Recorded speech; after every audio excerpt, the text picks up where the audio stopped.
Hello everyone and welcome this time to StarCraft 2 and the build that I currently use in all of my matchups. This will just be a little mini series where I go through my TvT build, my TvP build and my TvZ build. Starting of course with the most aggressive of the three, Terran versus Terran. If you've ever played this game in multiplayer, you will probably be aware that the mirror matchups for all races are incredibly aggressive, and probably the most hyper-aggressive knife's edge one of them all is Terran versus Terran, simply because of the builds that sort of happen in the mid to late game. What happens is everyone goes Marines, tanks, and Medivacs and just upgrades from there. And then with Marines and versus tanks, if your Marines are out of position, if they don't see a tank line as they run up, from a downhill position to an uphill position, you can instantly lose, 50 plus Marines in, just like that. So that coupled with the fact that if you don't know there's a missile turret and you try and doom drop, a lot of things can happen that are very not nice or fun for you, the attacker. Or indeed, as the defender, if someone doom drops and you didn't see it coming, well, what are you going to do? Run up your own ramp to get rid of all those sieged up tanks, plus Marines, plus Medivacs? It's a very hard matchup, but I will be covering what build I currently use for it. And when you choose a build, there's often the first few minutes of a build that is called the opening, as you would expect, and different openings give different advantages. There are greedy openings, which give you an economical advantage, and then there are hyper-aggressive, more all-in openings, which potentially just allow you to win the game if your opponent doesn't micro well enough in their defense, or if they were playing too greedy themselves. So, in terms of the latter, the greedy opening in Terran vs Terran, that would be the Reaper Fast Expand opening. This is an opening that you see most commonly in the Terran versus Zerg matchup, as it sets you up on a 2-base economy very quickly, which is fantastic against the very macro focus of Zerg at the moment. And it allows you to have a Reaper, which essentially can scout out the Zerg base, see what tech they're going for, what units they're going to commit to. Are they going to go Roaches? Are they going to go, Lingbane Muta, Lingbane Hydra, etc., etc. But in Terran versus Terran, the fact that the matchup is known, and every mirror matchup is known for being just so damn aggressive, that opening is considered extremely greedy. Whereas in the more economical sort of matchup of Terran versus Zerg, this opening would just be considered standard. So that's the difference there. And on the flip side, on the hyper-aggressive opening style, you have something along the lines of 3-Rex Reaper, which sees you essentially just build 3 barracks, as you would expect, and then continue to churn out Reapers, attack the opponent's SCVs and their own Reapers if they've got them, and essentially the only time that you stop making Reapers is by the time that your opponent has successfully defended them, at which point you then transition into a more normal Terran versus Terran macro game. But if your opponent slips up in any real way, in their micro of the defensive units, in their build opening, if they went for Reaper Fast Expand, for example, then you can just win the game on the spot. So on one side you have the super economical build with Reaper Fast Expand, and on the other you have 3-Rex Reaper. But then there's, as there often is in everything, from one extreme to the next, there is a conservative middle ground, which is considered, safe territory as a build opening, and this one is the one I would like to show you today. So here we are in game, and let's just hit play and see what happens. The build opening that I go for is the double Reaper into Cyclone or Hellion. It's your choice, but essentially the objective is by 3 minutes, 3 in-game minutes, you will have 2 Reapers out and ready and a Cyclone or a Hellion. Now the choice between Cyclone and Hellion is entirely up to your personal playstyle and personal preference. Obviously the Hellion has the advantage of being cheaper, particularly in terms of gas. It saves you all the gas that the Cyclone costs, which is, what is it, 150, something like that? It's definitely not cheap. It might be 100 in fact. But what the Hellion allows you to do as well is line up shots and hit multiple targets with each Hellion shot, which actually equates to more damage overall if you get each shot to be a lined up shot than the Cyclone can deal out. But the Cyclone is much easier to micro, is the trade-off. The Hellion has higher potential, but it requires your micro to be godly. So in Masters and above levels, you might see people opt for 2 Reapers and a Hellion instead, as they're that confident with their micro. So in terms of this opening, what happened here that I just skipped over? As soon as you have the minerals after continuous SCV production at the very start, you make, after of course the initial supply depot, which you have to make, you make your first refinery and instantly fill it up with workers. Then you make your barracks, as you would expect. And then once again, following continuous SCV production, you get into your second gas. And from here, you can just queue naturally as you build SCVs, queue the rally point into the second refinery. But this double gas opening gives you the gas you need for, first off, the Cyclone and what comes after, which I will be covering later. So here's the barracks, and the first Reaper goes down, and as you would expect, the factory goes down as well. Another reason why you need all of the gas from 2 refineries, you need the 100 gas for the, is 100, is something like that, for the factory, and then the additional, however much it is for the Cyclone, if you go for that. So that's the first Reaper, naturally keeping up with production, getting an Orbital as standard, making a Mule, very standard play. And as you can see here, this is where it starts to get interesting. Your Cyclone's in production, so by this point, if your opponent was going for 3 Rex Reaper, you would be about to successfully just push him out of your base. Ideally, assuming you don't completely screw up the micro. So there's 2 Reapers, and in just a couple of short seconds, we will see the Cyclone. So here is the next stage of the build. You add on a tech lab on your barracks, which saves building it, completely raw from the get-go from your starport. And you build a starport, again, as you would expect.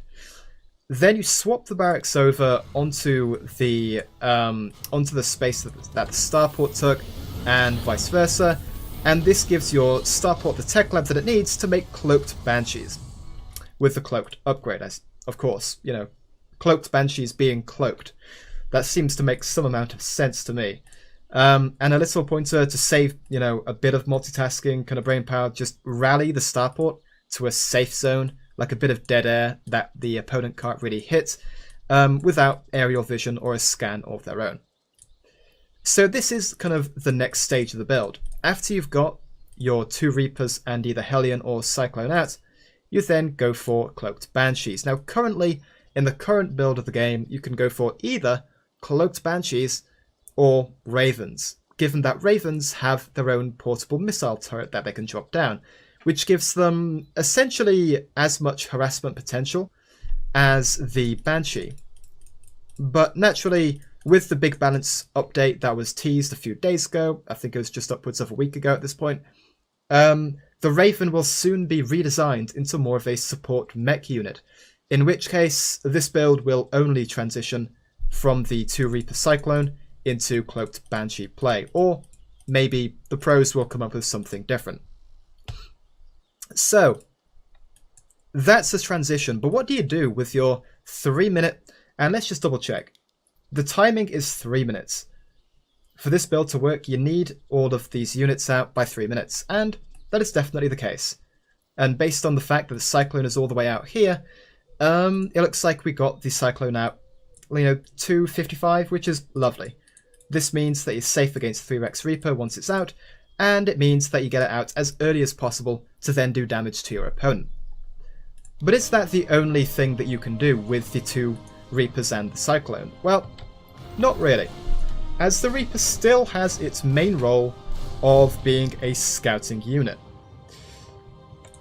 So in addition to potentially just winning the game with these 3 units together, if your opponent, say, has what the AI was doing and just builds some Marines, if your opponent does that, then your Cyclone alone could probably just win the game there. But with the Reapers, you can just shove them out of that particular match.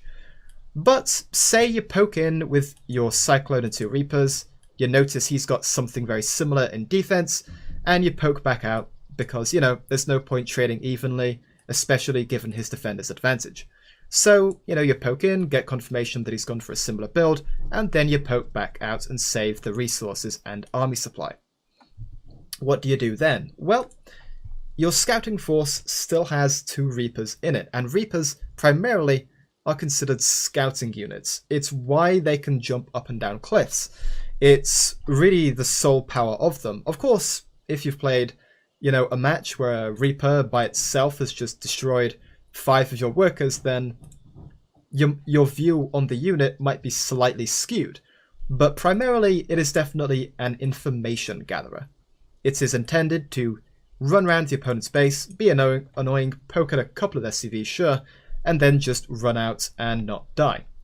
So with these 2 Reapers, you can very easily just continue to both annoy and stretch the multitasking of your opponent whilst just double downing on your information and ensuring that they are going for a relatively standard play and build. So that's the function of this particular opening of this particular build. This can either win the game if they've gone greedy, or it can give you just guaranteed information without forcing out a scan, which is highly valuable given the absolute power of mules. And the Banshee similarly just triples down. Triple downs. Is that even a saying? I'm not even sure if it is, but the Banshee serves the same role. It confirms what your Reapers might have seen and what your first Reaper might have seen. As once it's in the opponent's base, sure, it is much more likely than the Reapers to get a bunch of SCV kills, but it can equally get a lot of valuable information from the opponent. So once it's in the opponent's base, what do? Well, naturally, you want to get some kills. A nice way to do it is just shift right click it through some dead space. So say you right click there, you shift right click there, kind of queue it round, and then attack move there and press hold command.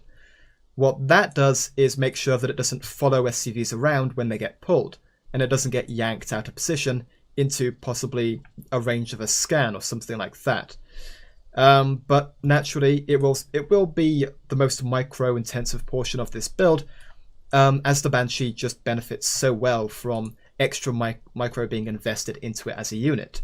That's just the kind of unit it is. The more micro you put in, the more potential SCVs it gets, the more information it gets, the less likely it is to just get scanned and killed by a few Marines.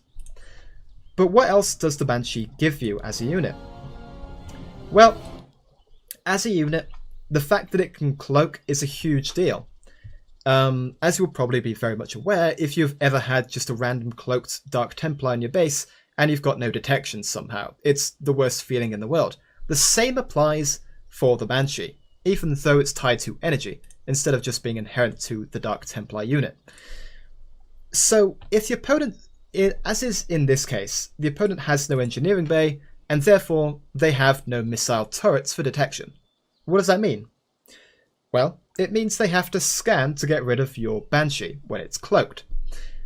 And that means if they scan, they don't have the energy for mules. And if you've ever dipped your clean, likely unsullied and extremely virginal toes into the cesspit that is Reddit, you'll probably be very much aware that the mule is a godlike being from an alternative dimension. In all seriousness, the mule is very powerful in terms of its economical impact, and denying your opponent the ability to make mules by forcing out scans with the cloaked effect of the Banshee is just a major upside of this particular build, and in general of getting Banshees and or cloaked units. So in addition to that, as already mentioned, the Banshee can do a lot of damage. It can kill a bunch of SCVs, cancel buildings being produced, kill a few Marines maybe, and coupled with your, kept alive Cyclone and 2 Reapers, maybe even win the game. So this is another powerful aspect of the build. By investing so heavily in just a few early game units and high-tech units at that well microed can absolutely stomp your opponent if they're not paying attention, this build provides multiple opportunities as it develops and as it branches out to just win the game. So your first opportunity is when you've got your 2 Reapers and Cyclone out, as if they play greedy with their opening, say they Reaper fast expanded, they could just lose the game to these 3 units. But then again, once that has happened and they successfully defended, as soon as your Cloaked Banshee comes out, you can then have another chance at just winning the game there. So that's just one of the many powerful things of this build. Not only is it safe against every common opening in this particular mirror match, whether it be aggressive or defensive and economically based, it is also just powerful in itself. It potentially just allows you to sweep the opponent if they're not paying attention. So that's the build I currently use in this matchup. I hope this has been informative. Obviously, once you've got the Banshees out and you're microing them to your heart's content, please focus on your macro in the background. Add on extra production, get your second base just constructed, make an orbital from it, and then float it down to the low ground. And then from there, get a couple of, engineering bays, get upgrades, and transition into a standard match. If, of course, your early units did not win the match straight up. So, I do hope that this was informative and helpful and worth my time. But yeah, thank you for watching, and I'll see you in the next one. Bye!